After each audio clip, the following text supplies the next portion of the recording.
నమస్తే, welcome to Abhinav Bharat. Budget సమావేశాల వేళ గులాబీ బాస్ కేసీఆర్ కు మరో బిగ్ షాక్ తగిలింది.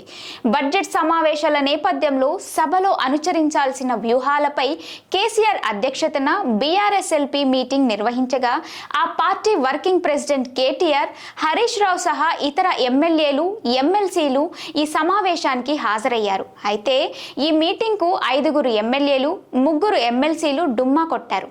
దీంతో పలు అనుమానాలు వ్యక్తమవుతున్నాయి. ఇప్పటికే బీఆర్ఎస్ పార్టీ ఎమ్మెల్యేలు ఒక్కొక్కరుగా కాంగ్రెస్ కండువా కప్పుకుంటూ కేసీఆర్ కు షాక్ ఇస్తున్న విషయం తెలిసిందే. అసెంబ్లీ ఎన్నికల్లో 39 మంది బీఆర్ఎస్ ఎమ్మెల్యేలు గెలుపొందగా ప్రస్తుతం 28 మంది ఎమ్మెల్యేలు మాత్రమే మిగిలారు. పార్లమెంట్ ఎన్నికలకు ముందు దానం నాగేందర్, కడియం శ్రీహరి, తెల్లం వెంకట్రావు కాంగ్రెస్ కండువా కప్పుకోగా ఎన్నికల తరువాత ఒకరి తరువాత ఒకరు మొత్తంగా 10 మంది ఎమ్మెల్యేలు ఇప్పటికే హస్తం గూటికి చేరిపోయారు. ఇక కంటోన్మెంట్ ఎమ్మెల్యే లాస్యా నందిత అకాల మరణంతో వచ్చిన ఉప ఎన్నికల్లోనూ కాంగ్రెస్ అభ్యర్థే గెలుపొందటంతో ప్రస్తుతం బీఆర్ఎస్ ఎమ్మెల్యేల సంఖ్య 28కి చేరింది. మరోవైపు ఎమ్మెల్సీలు కూడా ఒకేసారి 5 కాంగ్రెస్ కండువా కప్పుకొని గులాబీ బాస్కి గుబులు పెంచారు. తాజాగా మరో 5 ఎమ్మెల్యేలు, 3 ఎమ్మెల్సీలు కీలకమైన ఎల్పీ మీటింగ్కు హాజరు కాకపోవడం ఆ పార్టీ వర్గాలను మరింత ఆందోళనలో పడేసింది.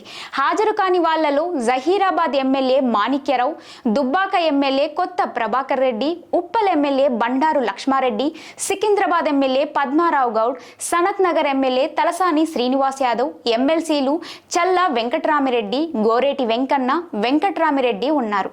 అయితే ఇందులో చాలా మంది కేసీఆర్ కు విధేయులుగా ఉన్నవారే. అయినప్పటికీ గత కొన్ని రోజులుగా జరుగుతున్న పరిణామాల నేపథ్యంలో కొత్త అనుమానాలు వ్యక్తమవుతున్నాయి. కేసీఆర్ కు ఎంతో నమ్మకంగా ఉన్న వాళ్ళే పార్టీని వీడుతుండటంతో ఇప్పుడు ఏ ఒక్కరిని నమ్మే పరిస్థితి లేదన్న చర్చ నడుస్తోంది. మరోవైపు ఇందులో కొందరు ఎమ్మెల్యేలు పార్టీ మారబోతున్నట్లు గత కొంతకాలంగా చర్చ నడుస్తోంది. ఈ నేపథ్యంలో వీళ్ళు కూడా కారు దిగి హస్తంతో దోస్తీకి సిద్ధమయ్యారా అన్న అనుమానం బలపడుతోంది. మీటింగ్కు డుమ్మా కొట్టి గులాబీ బాస్ కు సంకేతాలు పంపించారా, లేదా నిజంగానే ఏవైనా ముఖ్యమైన కారణాల వల్ల హాజరు కాలేకపోయారా అన్నది కొద్ది రోజులు ఆగితే తేలిపోతుంది. నాయకులారా, మీ పనితనం మీ అధినాయకులకు తెలియజేయాలనుకుంటున్నారు. ప్రజలారా, మీ సమస్యలను మీ నాయకులకు తెలియజేయాలనుకుంటున్నారు. ప్రజా సమస్యల పరిష్కార వేదిక మీ అభినవ్ భారత్.